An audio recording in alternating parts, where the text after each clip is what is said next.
आप देख रहे हैं समाचार भारती न्यूज़ 24। आइए नजर डालते हैं आज की ताज़ा तरीन खबरों पर। जय हिंद मित्रों, इस वक्त हम मौजूद हैं छत्तीसगढ़ के कोरबा जिले का उपनगरीय क्षेत्र बालको वार्ड क्रमांक 38 के पार्षद मैत्री जी के पास। और इन्होंने जहां पर लगातार पिछले कई वर्षों से कांग्रेस का वार्ड रहा है और विकास की यदि बात की जाए तो जनता ने यदि भाजपा पार्षद प्रत्याशी को विजय दिलाया है तो कहीं ना कहीं कुछ असंतोष व्याप्त था वार्ड वासियों में। बदलाव की स्थिति थी और आज फाइनली उन्हें बदल दिया गया है और भाजपा के पार्षद मैत्री जी को यहाँ के वार्ड वासियों ने चयन किया है। और उनको किस प्रकार पार्षद ने धन्यवाद ज्ञापित किया है, वहीं आभार भी व्यक्त किया है। साथ में कई समस्याएं हैं वार्ड में जिसको दुरुस्त करने के लिए कमर कस लिया है श्री मैत्री जी ने। आइए इन्हीं के मुंह से जानते हैं। मैत्री जी, बहुत बहुत बधाई कि आपको वार्ड वासियों ने यहाँ लालघाट वार्ड क्रमांक 38 से चयन किया है। किस तरह का रणनीति था और कैसे वार्ड वासियों का दिल आपने जीता है? सर्वप्रथम आप आभार व्यक्त करना चाहें तो करिए अपने वार्ड वासियों को। धन्यवाद। मैं अपने वार्ड वासियों को और मेरे साथियों और भारतीय जनता पार्टी को भी धन्यवाद देता हूँ। एक छोटा वर्ग, एक गरीब प्रत्याशी को उन्हें साथ देकर विजयी बनाए हैं और मेरा वार्ड वासियों को मैं बहुत बहुत आभार व्यक्त करता हूं, उनको धन्यवाद भी देता हूं। मेरे जो भी कार्यकर्ता हूं उनको भी मैं हार्दिक दिल से आभार व्यक्त कर धन्यवाद देता हूं। अच्छा मैत्री जी, आप पहले भी भाजपा में सक्रिय रहे हैं जी। बैनर पोस्टर तमाम कार्यों को आपने किया है, निचले स्तर से आप जी पार्षद पद तक आप पहुंचे हुए हैं जी। किस तरह का कार्य आपका भाजपा में रहा है, किस तरह के सपोर्ट मिले हैं भाजपा के टीम के द्वारा, वह बताइए। और वो एक तो हम छोटे स्तर से कार्यकर्ता थे, उसके पहले बूथ अध्यक्ष था मैं 2 बार से जी। और छोटे छोटे कार्यों कर लेते चलते हमारे इस वार्ड में विकास नाम का कोई चीज़ नहीं है जी। हर जगह देखो पानी की समस्या, नाली में नाली की समस्या, रोड की गली की समस्या, नदियाँ जाने की समस्या, पूरी अपने वार्ड में पूरा समस्या है।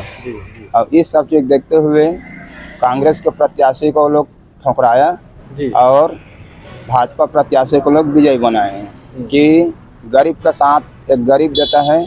इस विश्वास को लेकर मुझे एक गरीब प्रत्याशी को लोग जीत हासिल दिलाए हैं। बहुत बढ़िया। आपने भाजपा प्रत्याशियों को जीत दिलाने की बात कही तो थोड़ा उसका भी बात कर लिया जाए, थोड़ी इस पर भी प्रकाश डालते हैं कि भाजपा के कुछ पार्षद प्रत्याशियों को तमाम वार्डों से जीत हासिल हुई है जी और महापौर ने भी जी अपनी दबिश दे दी है। फाइनली भाजपा के महापौर कोरबा जिले में कायम हो गए हैं। वहीं दूसरी तरफ अगर सभापति की बात की जाए जी तो बेस्ट दावेदार आपकी नज़र में कौन थे भाजपा की तरफ से? और देखो उसमें जैसे मीटिंग में हम लोग को सब कुछ चल रहा था, ऊपर से जो बड़े मंत्री हैं, नेता हैं, हमारे वरिष्ठ हैं, वो लोग सब कि भाई जो ऊपर से जो निर्णय होगा जी उसी को मान्य किया जाएगा बोल के बोले थे। और नाम आए हित्तू भैया का, बेस्ट दावेदार भी हैं और पहले नेता प्रतिपक्ष भी हैं निगम में, उनका भूमिका बहुत बढ़िया है। उसी को चयनित किए थे और उसी के वोट दिए हैं। मगर वोट भाई वो क्या हुआ क्या नहीं हुआ अब उसको मेरे को उतना पता नहीं है भाई, मैं तो नया हूँ। जी बिल्कुल, आप तो ये सब चीज नीचे इसमें से मेरा उतना ऊपर तक मेरा पहुँच नहीं है ना, उतना मेरे को जानकारी नहीं है। लेकिन पर्सनल अगर बात की जाए तो आपके नज़र पे भी हितानंद अग्रवाल जी का नाम आता है? हाँ जी, हितानंद अग्रवाल जी का ही नाम आता है मेरे, क्योंकि सक्रिय रहे हैं आप, सक्रिय रहे हैं। हमारे मार्गदर्शन भी वो देते जा रहे थे, हम लोग को शुरुआत से भी सपोर्ट करते हैं जी। तो नूतन सिंह ठाकुर जी अचानक उन्हें जीत हासिल हुई तो वोट तो आप सबों ने ही दिया होगा, आखिर किसने वोट, आपका मत किस तरफ था? मेरा मत तो हितानंद अग्रवाल की तरफ था। अच्छा। मैं वोट उसी को दिया हूँ। क्या है हमारे मार्गदर्शन भी है और पार्टी के आदेश ऊपर से भी कि हितानंद अग्रवाल के ही वोट देना है, उसी का नाम पर्चा से खुला था। अच्छा, मैंने पार्टी का आपने अनुसरण किया, उनकी बातों की अवहेलना न करते हुए आपने जो आप सभापति के जो पार्षद सभापति के जो प्रत्याशी थे हितानंद अग्रवाल जी, उन्हीं पर आपने पहले भी विश्वास जताया था और पार्टी ने जब विश्वास जताया तो और आपने आपका विश्वास जो है वह प्रचुर मात्रा में बढ़ गया और फिर आपने जो है हितानंद अग्रवाल जी को ही मत दिया। इसके बावजूद उनकी हार हुई, इसे क्या समझते हैं? अब वो ये चीज़ तो उतना मैं नहीं बता पाऊँगा। आपके क्षेत्र में भाजपा के मंत्री भी हैं जी जी। और इसके बावजूद पार्षद जब वह जीते नूतन ठाकुर जी और वह उस समय भाजपा में ही थे, लेकिन अचानक से दल को बदलकर बागी प्रत्याशी के तौर पर उन्होंने सभापति के लिए नामांकन दाखिल कर दिया और जीत भी हासिल कर लिया। तो कहीं ना कहीं यह समझते हैं कि अपने पार्षदों पर मंत्री जी का उतना वजन या दबाव नहीं रहा। अब वो उतना तो मैं अब नहीं समझ पाऊंगा सब अच्छा, चीज़ें। अचानक ऐसा क्या हो गया अब सभापति के अचानक चुनाव में? देखे, अब अचानक उतना तो कुछ मेरे को उतना नहीं पता है। देखिए, हम सब भी हैरत में हैं। हाँ जी, जहां आप हैं वहां हम भी हैरत जी। में हैं कि जहां पर भाजपा की तरफ से ऊपर लेवल से उनका नाम आता है, हितानंद अग्रवाल जी का सभापति के तौर पर उन्हें उनका नाम प्रेषित किया जाता है और उन्होंने नामांकन भी पर्चा भी दाखिल कर दिया। इसके बावजूद अचानक से भाजपा से ही निकलकर नूतन सिंह ठाकुर आते हैं और बागी प्रत्याशी के तौर पर उन्होंने नामांकन दाखिल करते हैं और उन्हें जीत हासिल हो जाती है। तो रातों रात ऐसा क्या हो जाता है कि हितानंद अग्रवाल जी अच्छे प्रत्याशी के तौर पर थे और उन्होंने जुझारू कार्य किया जब वह नेता प्रतिपक्ष थे नगर निगम के, हाँ जी जी, है ना। और इसके बावजूद इस तरह की हार, कहीं ना कहीं आप सब ऐसा लगता है कि आप लोगों की हार है यह? हाँ, अब जैसे हार गए हैं भैया तो अब उसका अकेला का तो हार नहीं है। जैसे हमारा 45 पार्षद हैं, उन सब की हार है तो। है ना। कहीं भटकाव की स्थिति भी निर्मित हुई क्या कि यह भी लगा क्या कि वह भी भाजपा से है, यह भी भाजपा से है, इस तरह की भी बातें आई कैसे सुनने को प्राप्त हो रहा है? नहीं, हमको तो ऐसे कुछ न सुनने कैसे प्राप्त नहीं हुआ है और न हमको वैसे कुछ मैसेज भी नहीं आए हैं, न उतना हमको जानकारी नहीं है इस सब चीज़ में।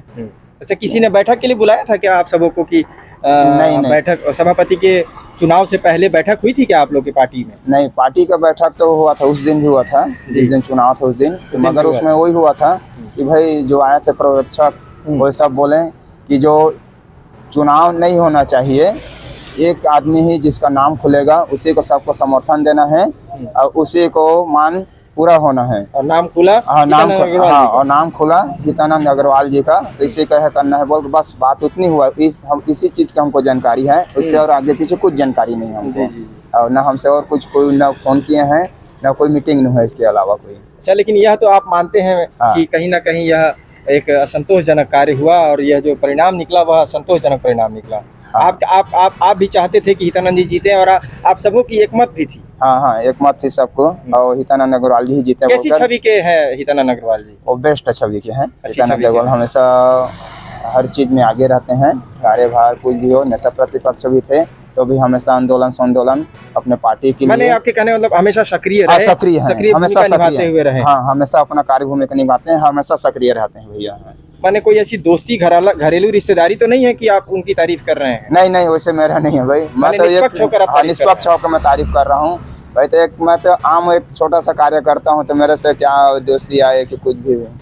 जी। हाँ भाई, पार्टी के हैं वो भी, हम लोग भी पार्टी से जुड़े हैं। हम लोग तो नीचे स्तर से बड़े स्तर से भाई हमेशा जैसे हमारा सहयोग कुछ भी चीज़ बोलते हैं, हमेशा कुछ भी काम वाम रहता है अपनी बस्ती में। जैसे पार्षद नहीं था तो हमेशा कि भैया आज वहाँ पर जीसीबी चाहिए, भैया क्या कुछ चाहिए, वो हमेशा हमारा सहयोग दें बस।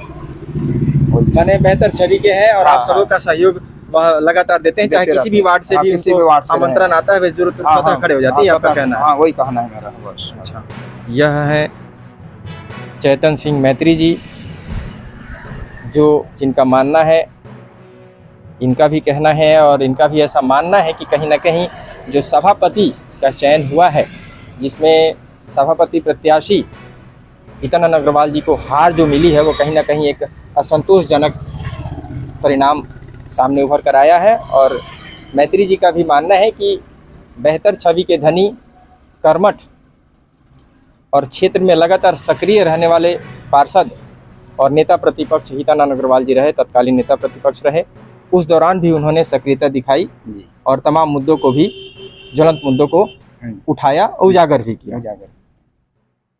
बाकी कहीं ना कहीं यह जांच का विषय अवश्य बन जाता है कि एक तरफ जहां भाजपा के वरीय अधिकारियों के द्वारा यह नाम सामने कर दिया जाता है, चयन कर दिया जाता है, हितानंद अग्रवाल जी बतौर सभापति के तौर पर पर्चा भरेंगे, मीटिंग भी ली जाती है, सबको समझाइश भी दी जाती है, तो वहीं दूसरी तरफ अचानक से भाजपा का ही एक बागी प्रत्याशी नूतन सिंह ठाकुर जी के द्वारा लगातार उस पार्षद बनने के बाद उन्होंने बागी के तौर पर, निर्दलीय के तौर पर अपना पर्चा दाखिल किया और उन्हें जीत हासिल हो गई। तो कहीं ना कहीं पार्षदों में भी असंतोष व्याप्त है और निश्चित तौर पर एक जांच का विषय पार्टी विशेष के लिए ज़रूर बन जाता है कि आखिर किस तरह से रातों रात यह पलटी हो जाता है। आनन फानन में जो है नामांकन दाखिल किया जाता है, निर्दलीय प्रत्याशी के तौर पर नूतन सिंह ठाकुर अपना नामांकन दाखिल कर देते हैं और वे जीत भी जाते हैं। जीत हार बहरहाल किसी की भी हो वह मायने नहीं रखता, मायने यह रखता है कि पार्टी के कार्यकर्ताओं पार्षदों में असंतोष व्याप्त है तो क्यों है। जब इनके पसंदीदा व्यक्ति को इन्होंने वोट भी दिया है और ये चाहते भी थे कि वे ही जीतें, फिर अचानक से यह तखत पलट कैसे हो गया। इन तमाम सवालों के जवाब अभी पार्टी भी ढूंढ रही है। कई जांच टीम गठित कर दी गई है भाजपा के द्वारा। कारण बताओ नोटिस भी जारी कर दिया गया है। वहीं बागी प्रत्याशी के तौर पर नामांकन दाखिल करने वाले नूतन ठाकुर जी को भी पार्टी से निलंबित कर दिया गया है 6 वर्षों के लिए। और भी किस तरह के कदम भाजपा पार्टी इस विषय को लेकर उठाती है तो समय के गर्त में है। बहरहाल गीतानंद अग्रवाल जी के लिए जो कि सभापति तौर पर प्रत्याशी के तौर पर उन्होंने पर्चा दाखिल किया था, उनकी हार पर पार्षद प्रत्याशियों में कहीं ना कहीं निराशा और असंतोष व्याप्त है। यही कहना चाहते हैं आप? हाँ, मिलते हैं अगली निराशा खबर है। पर। तब तक के लिए कैमरा सहयोगी पुरुषोत्तम साहू के साथ मैं प्रधान संपादक मुकेश भारती। जय हिंद।